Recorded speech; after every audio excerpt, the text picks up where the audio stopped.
いいえ、あなたはただの人殺しです。クレイジーな大量殺人犯。ただそれだけの。 야가미 라이토는 이렇게 말했습니다. 나는 새로운 세계의 신이 된다. 그런 라이토에게 엘과 니아는 그저 대량 살인범일 뿐이라고 일갈하는데요. 야가미 라이토, 정말 그는 그저 악에 불과했을까요? 라이토 본인이 직접 신이 되겠다고 선언할 수 있었던 여러가지 이유가 있습니다. 돈의 랭크 최상위급 지능의 초천재이기도 하면서 아버지는 경찰청 형사국장을 맡은 고위 관료입니다. 거기다 데스노트라는 사기템을 얻어 타인의 생명을 강탈할 수 있는 신에 가까운 권능을 얻게 되었고요. 결정적으로 중2병 충만한 사춘기 상태라는 겁니다. 이쯤 되면 신이 되겠다는 생각 할 법도 하죠. 하지만 신이 되겠다고 말할 수 있었던 가장 결정적인 이유는 따로 있습니다. 바로 그가 살고 있는 현대 세상에서 신의 자리가 공백이라는 것입니다. 신은 죽었다.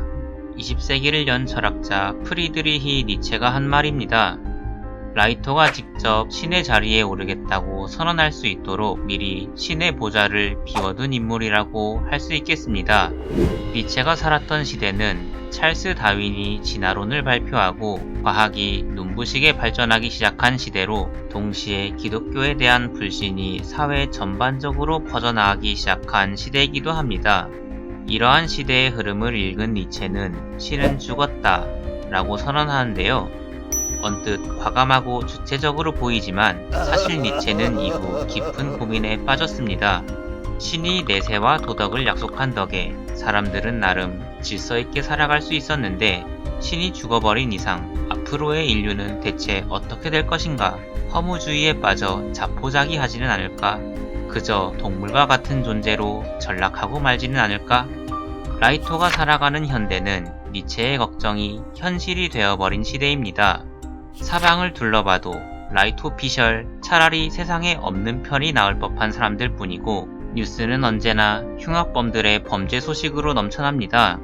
심지어 번화가 한복판에서 양아치들이 여성을 희롱하는 일까지 벌어지죠. 그야말로 신은 죽었다 라는 말에 딱 어울리는 사회입니다. 실제로 작품의 완결까지 기독교인이라고 할 만한 등장인물은 단 한 명도 찾아볼 수 없는데요. 작품에서 기독교의 흔적은 그저 아만의 미사의 고스펑키 패션에서나 찾아볼 수 있습니다. 이로써 신은 이미 예전에 죽어 가죽만 남긴 채 패션 아이템으로 소모될 뿐이라는 것을 알 수 있습니다. 그리고 특히 류크를 포함한 사신의 존재가 오히려 신이 죽어버린 사회를 가장 직접적으로 표현합니다. 데스노트 세계관에 현존하는 신이란 사신이라는 존재로서 그들은 목숨을 유지하기 위해 데스노트에 인간의 이름을 적어 수명을 취해야 하는 의존적인 존재입니다. 그리고 원죄와 타락의 상징인 사과에 이끌리는 인간과 하등 다를 바 없는 존재이기도 하지요. 사신들은 사신계에서 낮잠이나 자고 도박으로 시간을 보내면서 그저 죽기는 싫어 살아가는 존재로 묘사됩니다. 오히려 무언가에 열심인 모습을 보였다가는 도리어 비웃음을 사고 말지요. 이는 바로 니체가 걱정했던 인간상과 똑 닮은 모습입니다. 즉, 데스노트의 세계에 도덕과 목적이 되어줄 만한 기독교적 신은 존재하지 않는 것이지요. 니체는 인간에게 내세도 목적도 약속해줄 수 없는 이 허무한 시대에 새로운 도덕적 가치를 제시합니다. 바로 아모르 파티. 아모르 파티라는 라틴어는 운명에 대한 사랑 또는 운명애로 번역됩니다. 신이 인간에게 약속했던 가치들이 모두 물거품이 되어버린 세상에서 그러한 허무한 운명을 긍정적으로 받아들이고 삶을 살아가라는 의미입니다. 그리고 이제는 죽은 신의 도덕이었던 동정, 인내, 근면, 파괴, 친절 같은 자기 부정을 버리고 자기 욕망에 충실하라는 의미이기도 합니다. 따라서 니체의 이상적인 인간, 즉 초인은 힘과 권력을 추구하며 자기 스스로 가치를 결정하는 인물인 것이지요. 라이토는 류크와의 대화를 통해 죽은 뒤에 가는 곳은 무라는 사실을 확인합니다. 즉 종교에 의해 약속된 내세는 없다는 사실을 알게 된 것이죠. 그럼에도 라이토는 허무주의에 빠져 좌절하는 것이 아니라 악한 자들을 처단하고 새로운 세계의 신이 되겠다는 이상을 설정합니다. 그리고는 자신만의 목표를 위하여 앞으로 나아가죠. 그 길에 방해되는 자가 있다면 라이토는 그가 범죄자가 아니라도 일말의 동정 없이 살해합니다. 만약 니체가 이러한 라이토의 모습을 보았다면 자신이 주장했던 초인의 모습이라고 말하지 않았을까요?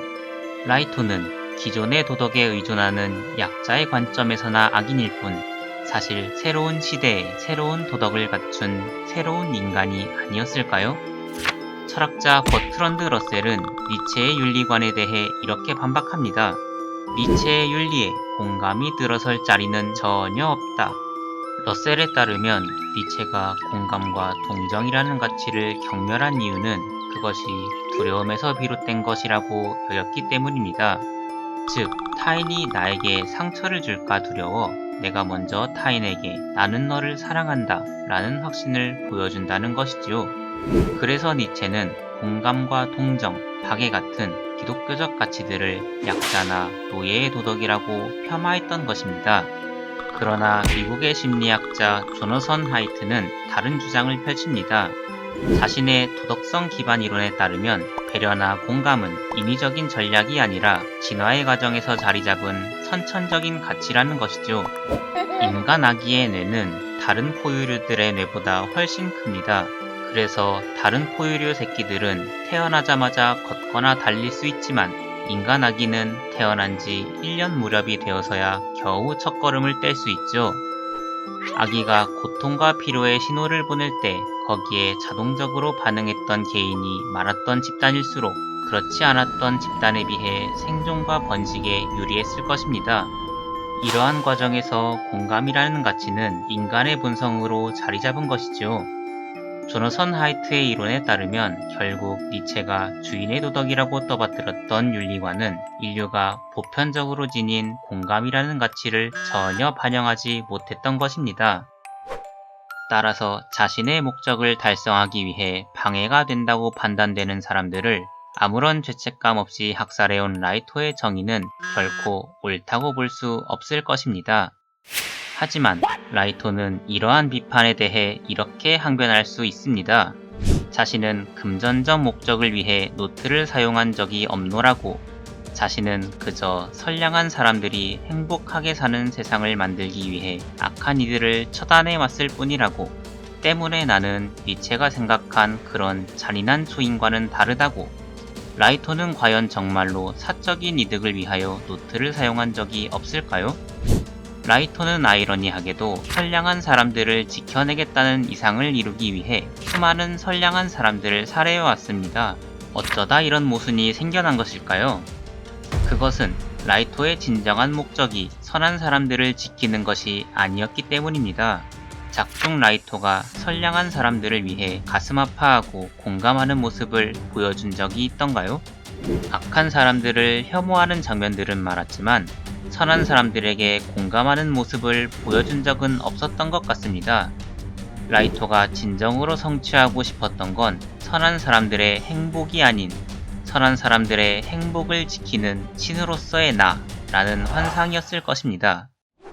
메슬로의 욕구 단계 이론을 보면 그 상층부에 자아 실현의 욕구가 있습니다. 라이토의 신이 되고자 했던 이상이 바로 이 자아 실현의 욕구에 해당하는 것이죠.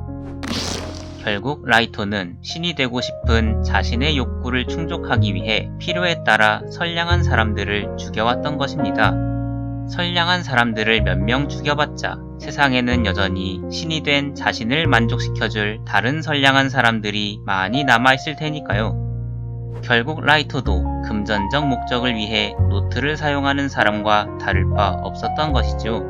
선량한 사람들이 행복하게 사는 세상은 그저 자신이 신이 되기 위한 조건, 수단일 뿐이었던 것입니다. 이렇게 야가미 라이토가 그저 악에 불과했을까 라는 주제로 그의 정의관을 살펴봤는데요. 네, 악이 맞는 것 같습니다. 헤헤. 하지만 그를 단순히 만화 캐릭터의 사례로 치부하고 넘어가서는 안 될 것 같습니다.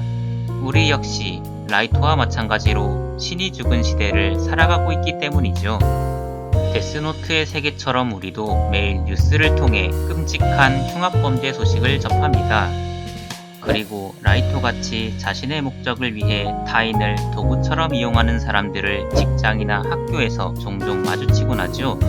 우리에게 그런 사람들은 이제 자기애적 성격장애 또는 소시오패스라는 이름으로 친숙합니다. 우리는 자기애의 시대에 살고 있는 것이죠. 이렇게 냉정하고 계산적이지 못하면 손해보기 딱 좋은 사회에서 우리는 공감이라는 인류 보편적 가치를 잃어가는 것은 아닌지 생각해보면 좋을 것 같습니다. 이상으로 리뷰를 마치겠습니다. 재밌게 보셨다면 구독과 좋아요, 알림 설정까지. 지금까지 리뷰 바꾼 위험이었습니다. 시청해주셔서 감사합니다.